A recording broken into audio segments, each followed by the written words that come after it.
Let's get started. Welcome to PT Pintcast. Today we're diving into an extraordinary topic that transcends the conventional bounds of our profession. We're diving headfirst into the mind-bending world of negotiation with lessons from the one and only Chris Voss, author of Never Split the Difference, Negotiate Like Your Life Depends on It. Now, this topic might not sound like it makes any sense whatsoever for people in healthcare to listen to. But once you hear what I have to say and what Chris is teaching, it'll make total sense. And in my opinion, you'll be angry you didn't learn these lessons years ago.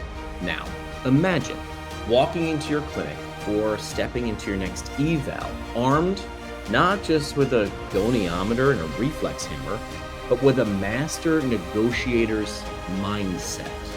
Now, Chris Voss, the author I mentioned, was a former FBI hostage negotiator.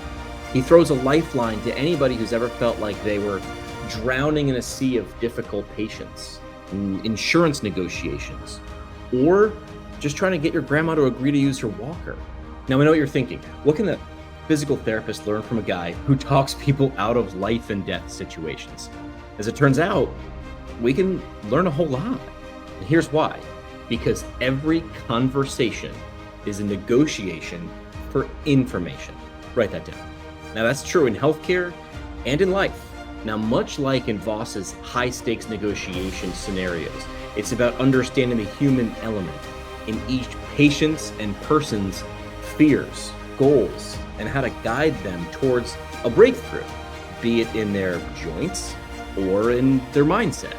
Now, buckle up as we bring these tactics off the pages of his bestseller and into the treatment room, showing you how every conversation is just a pivot step in the dance of negotiation, whether you're discussing treatment options or who's bringing donuts to the next staff meeting. So let's get our learn on and maybe crack a smile or two as we dive deep into the art of negotiation, Voss style, tailored for the world of healthcare. This is PT Pintcast.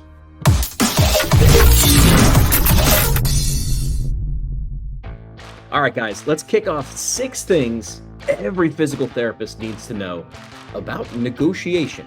First up on our list is the power of tactical empathy. Tactical empathy. Those words, I'm not sure if I've ever heard those together before I read Chris's book, but here's what tactical empathy is. It's the skill of understanding your patient's feelings and perspective beyond just their words. It's about genuinely connecting with their emotional state. When I first heard of tactical empathy, I thought, well, it's like motivational interviewing, or it's like active listening. Yes, and active listening along with validation. Now, validating your patient's emotions and fears. Here's why it works. Tactical empathy goes beyond active listening and builds a deeper trust and connection, making patients feel valued and understood. Now, that alone can significantly improve treatment adherence and outcomes because the patient's in the driver's seat and it's about them. That was the big nugget I took away about tactical empathy. Now, I get it. You're a smart physical therapist and you know a lot and you care deeply, but this needs to be about them or they likely won't accept it. Now, here's how you use tactical empathy with your patients. During evaluations or treatments, focus more on listening than talking. Encourage patients to express their thoughts and feelings and respond with empathy and understanding. Here's an example. I want you to wrap your head around this. Picture Mike, a marathon runner with a knee injury. He's afraid of never running again. By listening to his fears and understanding his emotional state, you tailor a plan that addresses those fears in helping him regain confidence in his recovery. Remember, somebody who's a marathon runner, running is part of their identity. So to make sure that they understand why it is you're doing all these things you're going to ask them to do, not tell them, but ask, it needs to be tied to their emotional state. So that's number 1 on our list, the power of tactical empathy. Number 2 on our list is a powerful 2-word phrase. And here it is. That's right. Why is it so powerful? Here's why. This phrase is about getting a patient to feel affirmed and understood through your acknowledgement of their situation or emotions. It's a verbal nod that shows you're on the same page. Remember, you're trying to get them to say, that's right, and not you're right. You want to have the thing that they're agreeing with to be the idea and not you. A lot of times in healthcare, we know that patients will sometimes agree with us, at least in front of us, because people can be people pleasers. Now, here's that skill or idea. Make sure to use acknowledgement to create a moment of connection and understanding. Why does that's right work? Well, it validates the patient's feelings and experiences, making them more open to cooperation and less defensive. Now, how do you employ it? Well, in conversations, actively listen to your patients and then verbally affirm their feelings or struggles with phrases like, that's right, or I can see how that would be difficult for you. Here's a quick example. Sarah, who's been through multiple back surgeries, is doubtful about physical therapy. Sound familiar?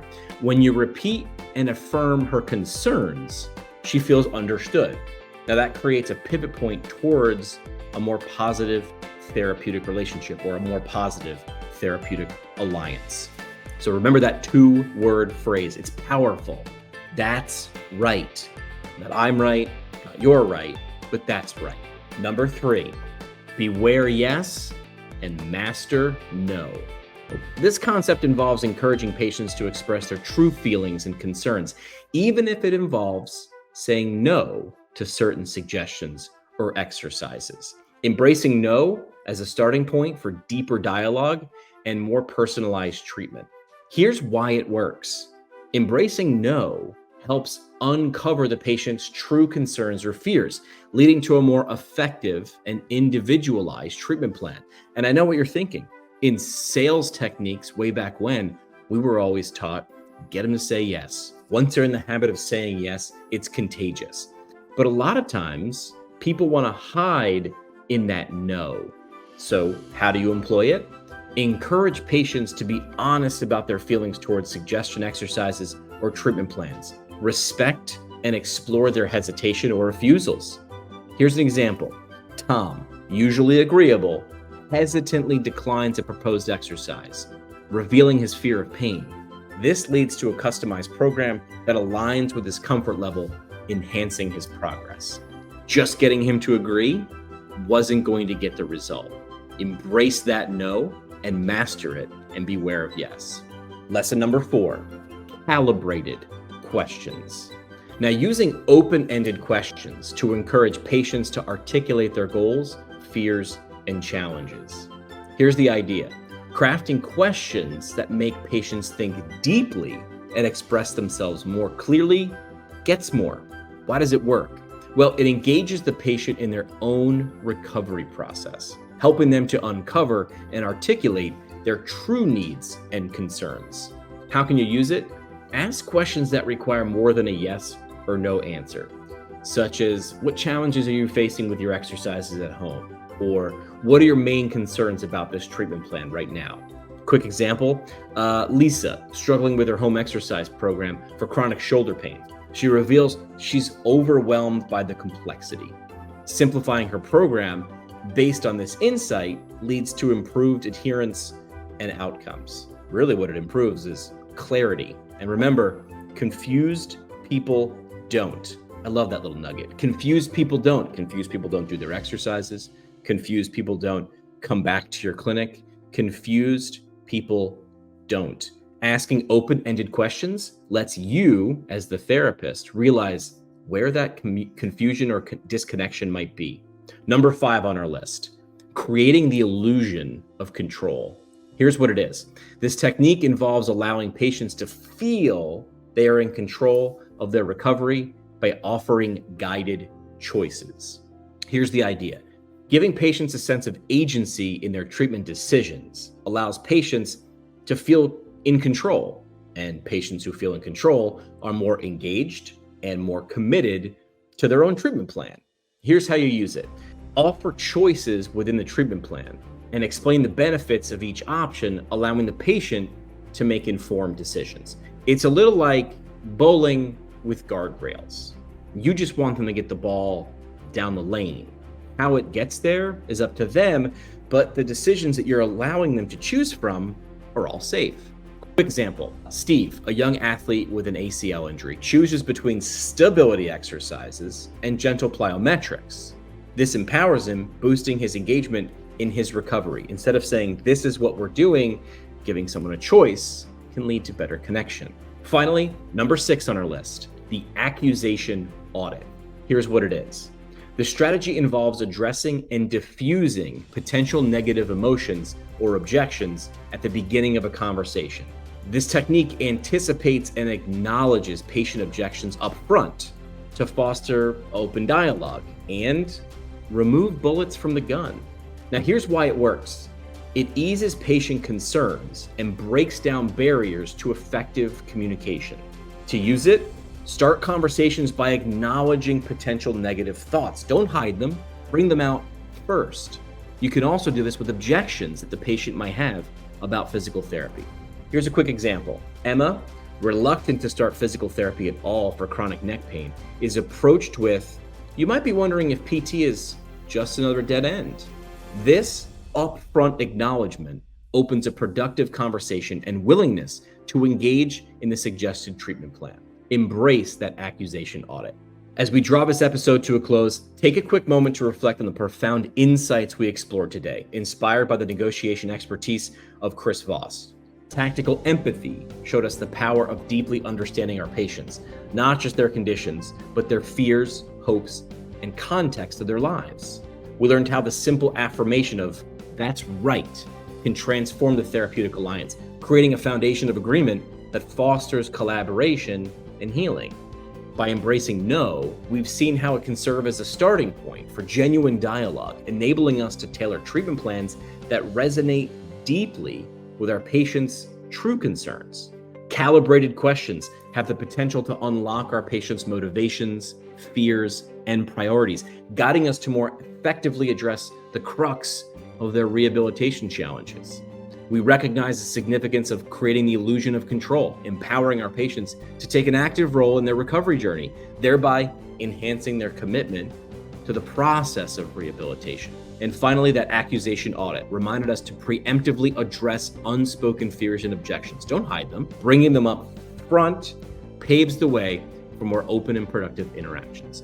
Remember, these lessons aren't just tactics, but invitations to engage with our patients on a level that goes beyond physical healing. They're tools to facilitate a deeper connection, build trust, and ultimately guide our patients through their journey to recovery with compassion and understanding. So as you jump back into the clinic, carry these lessons with you. Let them inform your practice, your conversations, and your approach to every challenge. And never forget, at the heart of every patient interaction is an opportunity not just to negotiate a plan of care, but to navigate a path to better health. This is PT Pinecast, and I'm your host, Jimmy McKay, signing off.